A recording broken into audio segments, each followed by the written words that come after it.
Homosexualité et avortement. Ce programme a été enregistré à l'origine par Ricardo Mello de l'Institut Namasté le 13 juillet 2017. Les audios sont préparés par des volontaires de la Pilule de l'Évangile. Notre équipe de collaborateurs a toujours besoin d'aide. Soyez vous aussi volontaire dans notre cause. Rejoignez notre page sur Facebook, Pilule de l'Évangile. Bonsoir mes chers amis, bonsoir. Mon chaleureux bonsoir à toutes et à tous. Aujourd'hui, nous allons reprendre notre section questions et réponses. Il y a quelques mois, nous avons eu l'occasion de le faire pour vous dans notre pilule nocturne. C'est une façon plus dynamique d'aborder certains sujets. Je vous demande donc votre accord pour faire comme cela. Certains d'entre vous connaissent déjà tout le contenu que je vais partager maintenant, car ils étudient depuis longtemps. Mais rappelons-nous que la pilule de l'Évangile, Dieu merci, est reçue par les gens du monde entier. Répéter cela remplit mon cœur de joie. On nous reçoit dans plus d'une centaine de pays. Beaucoup de gens sont en contact pour la première fois avec les enseignements spirituels. C'est possible que pour ceux d'entre vous qui étudient depuis longtemps, certaines questions puissent sembler basiques. Cependant, pour tous nos autres frères qui méritent toute notre affection, notre attention et notre respect, ce sont des doutes qui causent beaucoup de souffrance et beaucoup de douleur. Je voulais répondre rapidement à 2 de ces questions qui nous sont parvenues en grand nombre. Et comme rien ne se passe par hasard, j'ai déjà appris à lire certains signes. Lorsque la même suggestion de sujet apparaît ou que les mêmes questions reviennent, c'est parce que bien sûr il est temps d'en reparler. Le premier sujet concerne l'homosexualité. De nombreuses questions se posent sur la vision spirituelle de l'homosexualité, ainsi que sur les préjugés sociaux et la vision des familles sur l'homosexualité. Voilà comment cela se passe. Nous savons que l'esprit n'a pas de sexe. Il y a une polarité donc dans notre processus évolutif de développement spirituel, dans nos multiples existences. Soit nous nous réincarnons en homme dans un corps masculin, soit en femme dans un corps féminin. Pourquoi ? Parce que l'esprit, en tant qu'étincelle divine, a besoin de connaître toutes les perceptions possibles de la vie. C'est pourquoi nous voyons si souvent de l'homosexualité. Et ça, c'est quelque chose de naturel dans le processus humain, même si beaucoup ne l'acceptent pas ou en sont si contrariés. Je sais que ces personnes vont être tristes avec moi d'avoir dit cela, mais c'est vrai. Dès la nuit des temps, l'homosexualité est présente. Et c'était encore beaucoup plus présent dans l'Antiquité que de nos jours. Dans certains endroits, si les préjugés sociaux sont aussi forts, c'est à cause des problèmes religieux, pas pour des raisons sociales, car l'homosexualité a toujours été présente d'un point de vue social. Je me sens très à l'aise pour en parler. Je suis hétérosexuel, marié, j'ai des enfants. J'ai des merveilleux amis homosexuels ainsi que de merveilleux amis hétérosexuels. Ce sont des gens au cœur d'or, illuminés, qui font du bien à l'humanité. Le problème, ce n'est pas de savoir si vous êtes homosexuel ou si votre enfant est homosexuel ou non. Le plus grand danger auquel la spiritualité attire l'attention, c'est la promiscuité. Et nous devons en tenir compte. La promiscuité peut frapper non seulement les homosexuels, mais aussi les hétérosexuels.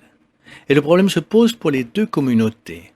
Tromper l'autre pour des faveurs sexuelles, être dépendant de sexe, de banaliser et s'en servir pour son propre profit. Ce sont des situations qui peuvent arriver aussi bien aux hommes qui aiment les femmes, aux femmes qui aiment les hommes, ainsi qu'aux hommes qui aiment les hommes et les femmes qui aiment les femmes. La promiscuité est une question morale, c'est une question existentielle. C'est un besoin des esprits qui demande de l'aide car elle ne sait pas exactement comment le faire. Ainsi, grâce au plaisir facile et gratuit, cela finit par devenir encore plus compliqué émotionnellement. Tant et si bien que les cabinets de psychothérapie sont pleins de personnes hétérosexuelles et homosexuelles. Toutes les orientations sexuelles confondues. Et la promiscuité, c'est un problème pour tout le monde, vous comprenez ? La question n'est donc pas de savoir si la personne est homosexuelle ou non.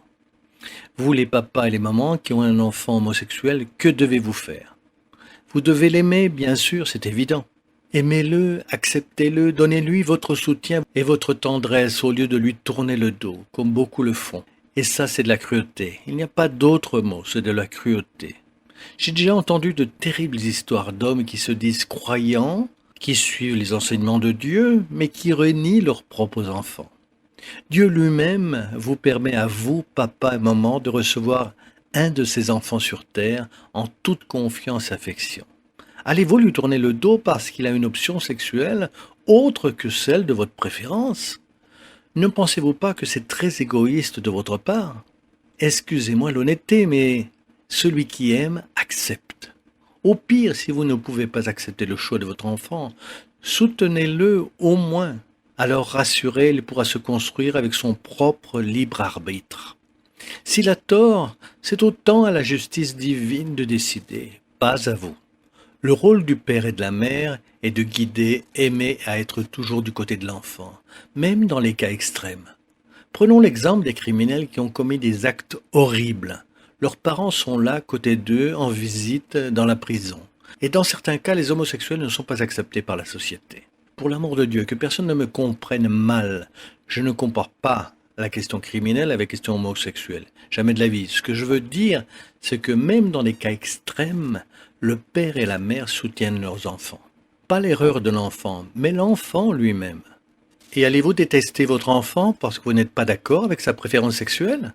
Cela n'est pas du tout dans l'ordre divin. Ce que nous apprenons du monde spirituel, c'est que celui qui aime accueillit, celui qui aime prend soin et ne tourne pas le dos à son enfant. Soyons donc très clairs. L'amour divin existe pour nous soutenir. Mais c'est vrai qu'il y a aussi un autre aspect de cette question à étudier. C'est quand la personne est homosexuelle et utilise l'homosexualité comme excuse pour laisser libre cours à sa libido débridée. Là, oui, il faut être très attentif. Si les hétérosexuels qui font cela ont des problèmes spirituels ou d'obsession, s'ils ont des problèmes spirituels en raison de l'énergie qu'ils attirent, vous pourrez en avoir aussi. Et logique, nous sommes tous dans le même bateau. En résumé, nous marchons, nous évoluons vers Dieu, nous développons nos polarités. Donc, aucun de nous ici n'est en mesure de montrer l'autre du doigt pour dire « vous avez raison » ou « vous avez tort ». Réfléchissons donc avec tendresse, mes amis. Le deuxième sujet d'aujourd'hui concerne l'avortement. Malheureusement, beaucoup de gens ont encore recours à la terrible pratique de l'IVG. Mes amis, pour l'amour de Dieu, peu importe les circonstances, avec tout le respect que nous devons aux situations spécifiques qui concernent l'individualité, l'avortement est un crime aux yeux de Dieu. Cela ne fait aucun doute. Le maître de la vie a créé la vie et lui seul a le droit de la prendre. Il arrive souvent que les actes sexuels inattendus génèrent des enfants. Malheureusement, même la folie du viol peut conduire à une grossesse. Des situations complètement inattendues peuvent générer une grossesse indésirable. Parfois, en raison de la situation, de qui est le père ou la mère, l'idée de l'IVG se pose. Ah, je ne veux pas abîmer mon corps. Ah, cet enfant va nuire à ma vie. Mes amis, c'est d'une nouvelle vie dont il s'agit. Les témoignages spirituels des esprits avortés sont d'une profonde tristesse. Beaucoup d'entre eux ressentent même la douleur dans leur périsprit au moment de l'avortement, lorsqu'ils sont pratiqués volontairement. Il faut le distinguer clairement d'un avortement qui se produit spontanément. Cela peut arriver pour diverses raisons, en raison d'un problème d'énergie ou être un test pour le père ou la mère. Et quand ce n'est pas pour le père ou la mère qui pourrait travailler la question de la perte, le test peut être pour l'esprit qui essaie de se réincarner et n'y arrive pas. Il essaiera une fois, deux fois, trois fois, parfois le même père et la même mère. Souvent, les avortements qui se répètent, c'est le même esprit qui essaie de se réincarner jusqu'à ce qu'il réussisse. Les histoires sont innombrables et notre temps est court. Le gros problème, ce n'est pas le cas spécifique. Le problème, c'est quand l'avortement est délibéré, quelle qu'en soit la raison. Il vous est déjà venu à l'esprit que même si le père n'est pas l'homme rêvé, en fin de compte, peu importe l'opinion de l'homme, c'est la femme qui décide. Et l'homme qui soutient l'avortement est aussi criminel que la femme qui va le faire, exclusivement pour des raisons personnelles, d'un point de vue spirituel. Donc, c'est à vous les femmes de décider. Vous seuls avez cette possibilité. N'oubliez pas, ce qui semble être un grave problème aujourd'hui, demain peut être notre futur salut. Il peut être l'être de la lumière qui vous aimera profondément. Il pourra être la lumière de vos jours. J'ai entendu de très belles histoires d'une personne que j'ai rencontrée à l'hôpital. C'est l'histoire d'une infirmière qui a failli être avortée. C'était un problème grave, car sa maman avait été violée. Et Dieu merci, l'avortement n'a pas eu lieu. Parce que cela n'a pas été fait, mère et fille ont bâti une très belle histoire de vie. Il a fallu du temps pour que cela se réalise. Alors mes amis, faisons confiance à la bonté divine. Ne jouons pas à Dieu. Tout cela est très compliqué. Le prix spirituel à payer est en effet très très élevé. Vous qui, pour des raisons quelconques dans le passé, avez déjà eu un avortement, soyez patiente. En entendant cela, certaines femmes se disent « Mon Dieu, et maintenant? Qu'en est-il de ma situation? J'ai déjà eu un avortement. » Calmez-vous, mesdames. Chaque jour est une chance de recommencer. Avez-vous fait une IVG? Savez-vous comment commencer au mieux votre réforme spirituelle? Par le biais de l'amour. Aimez plus. Aimez les enfants qui n'ont pas de maman. Aimez les enfants que vous pouvez aider si vous ne pouvez pas être mère. Donnez-leur votre amour. La meilleure façon de se racheter d'une mauvaise conduite, c'est de se donner, c'est d'aimer. De cette façon, nous montrons à l'univers que nous avons restructuré notre façon de penser et notre ressentir. Nul n'est parfait. Nous sommes tous sujets des erreurs. Ce qui compte, c'est d'être humble et d'apprendre de nos erreurs, de les corriger et de suivre notre route. Mes amis, excusez-moi pour ce long audio. Ces deux questions sont si profondes et controversées. Elles méritent une étude approfondie, pas un audio de 10 minutes. Mais j'espère que cela aura soulagé en quelque sorte ou atteigne les cœurs de ceux de celles qui en avaient besoin.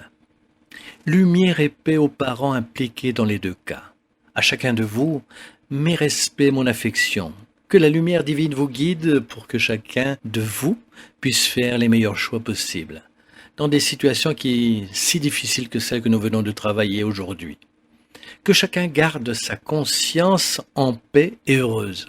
N'oubliez pas, le temps guérit tout. Ne vous mettez pas la pression à plus de bêtises maintenant. Souvenez-vous, le pardon et le temps guérissent tout, absolument tout. Encore une fois, que la paix et la lumière soient avec vous tous. Dieu vous garde, c'est toujours une immense joie d'être avec vous ici, dans la pilule de notre bien-aimé évangile. Maintenant, les pilules sont en cours de traduction en anglais, espagnol et français, et sont publiées sur YouTube tous les jours. Ce n'est pas beau ça? J'enregistre la pilule en portugais avec des sous-titres en anglais, espagnol et français pour que de plus en plus de monde y ait accès. Et cela grâce à Dieu, à ses cœurs généreux qui nous aident. Que Dieu vous garde, que la lumière et la paix soient avec vous, et vous le savez déjà. À bientôt, à très très bientôt.